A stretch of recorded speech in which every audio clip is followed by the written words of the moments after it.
ஓய்வு காலம்னா என்ன? நல்லா ரெஸ்ட் எடுக்க வேண்டிய நேரம். ஆனா அந்த ரெஸ்ட் நிம்மதியா இருக்கணுமே. அதுக்கு இன்னைக்கு நாம ரொம்ப முக்கியமான ஒரு விஷயத்த பத்தி பேச போறோம். அதாவது நிதி சுதந்திரம். இது ஏதோ பெரிய கனவெல்லாம் இல்லங்க. சரியா பிளான் பண்ணா நம்ம எல்லாராலையும் இதை அடைய முடியும். வாங்க, உங்க எதிர்காலத்தை எப்படி நம்பிக்கையோட நாமளே உருவாக்கலான்னு பார்க்கலாம். சரி, இன்னைக்கு நாம என்னென்னலாம் பார்க்க போறோம்னு ஒரு சின்ன ஓவர்வியூ.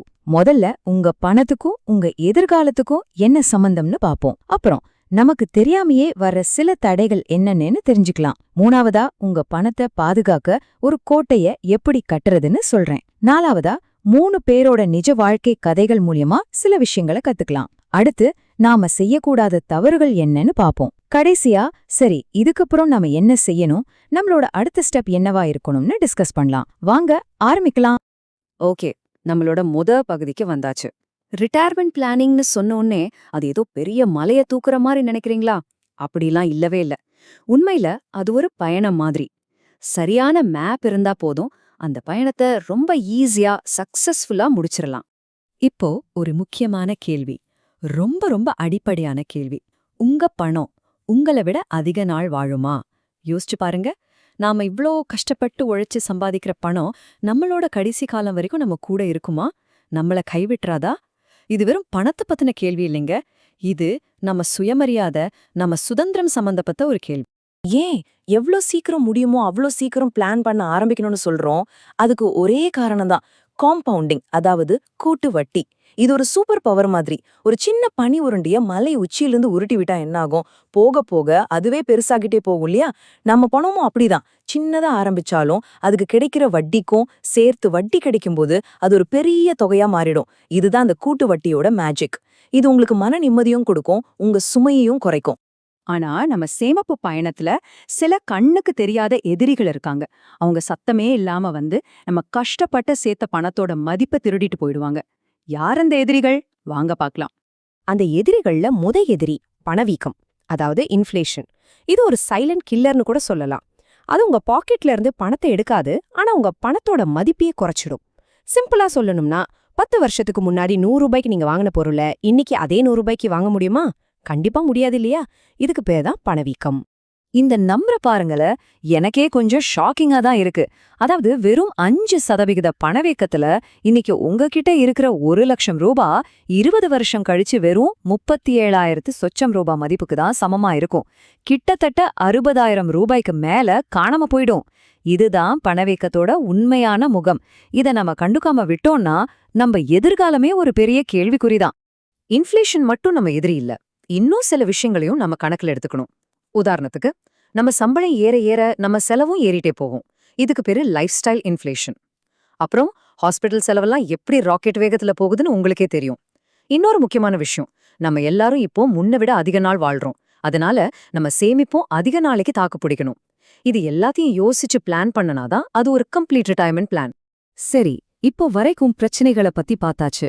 இனிமே சொல்யூஷனை பத்தி பார்க்கலாம். இந்த சவால்களை எல்லாம் சமாளிச்சு நம்ம நிதி எதிர்காலத்தை பாதுகாக்க ஒரு வலுவான கோட்டையை எப்படி கட்டுறது? வாங்க அத பத்தி தெரிஞ்சுக்கலாம். முதலீட்ட 2 விதமா பிரிக்கலாம். ஒன்னு ஈக்விட்டி, அதாவது பங்குகள். இன்னொன்னு ஃபிக்ஸட் இன்கம், அதாவது பாண்ட்ஸ், எஃப்டி மாதிரி. ஈக்விட்டிங்கிறது ஒரு ஃபார்முலா 1 ரேஸ் கார் மாதிரி. ரிஸ்க் அதிகம், ஆனா ரிட்டர்ன்ஸும் ஜாஸ்தி. லாங் டேர்ம்க்கு இது பெஸ்ட். ஃபிக்ஸட் இன்கம்ங்கிறது நம்ம ஃபேமிலி கார் மாதிரி. ஸ்டெடியா போகும், சேஃப்டி தான் முக்கியம். வருமானம் கொஞ்சம் கம்மியா இருந்தாலும் நம்ம பணத்துக்கு பாதுகாப்பு இருக்கும். இதுல இது உங்களுக்கு செட் ஆகும்னு நீங்க தான் முடிவு பண்ண. பழமொழி ஒன்னு சொல்லுவாங்க இல்லையா, எல்லா முட்டையையும் ஒரே கூடையில வைக்க கூடாதுன்னு.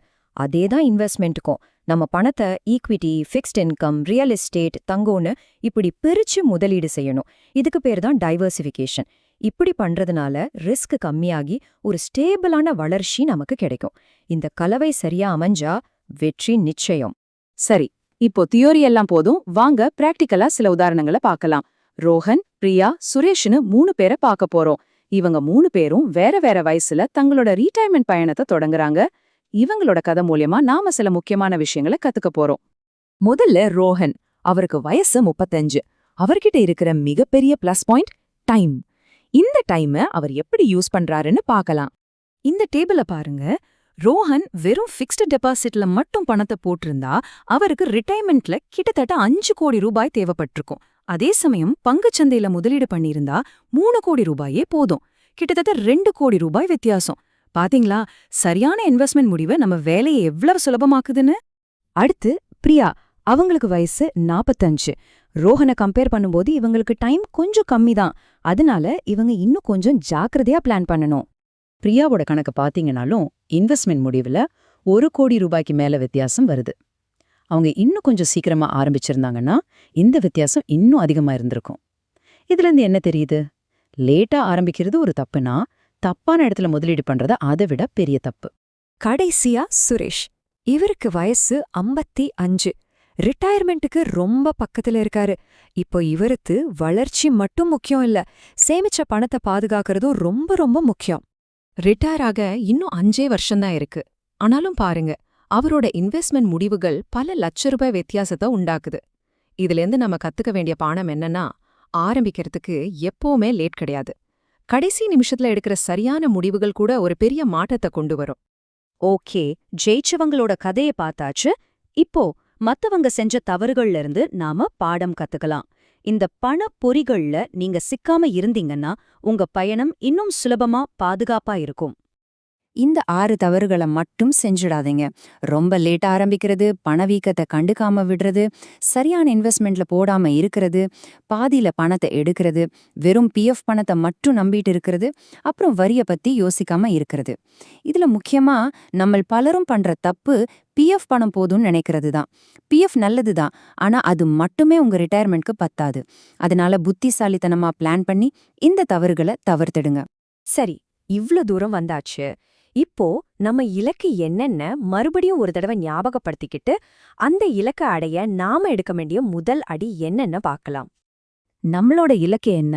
சுதந்திரம், கண்ணியம், நம்பிக்கை. இந்த 3 வார்த்தைகளோட வாழ்றதுதான். நம்ம ரிட்டையர்மெண்ட் காலத்துல யார்கிட்டயும் கையேந்தாம நம்ம விருப்பப்படி நமக்கு புடிச்ச மாதிரி வாழணும். அதுதாங்க உண்மையால வெற்றி.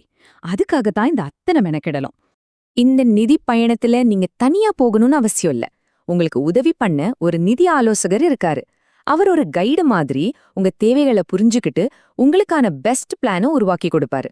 இது உங்க வேலையை இன்னும் ஈஸியாக்கும். உங்க ரிட்டையர்மெண்ட் கதை இன்னும் எழுதப்படாத ஒரு புத்தகம் மாதிரி.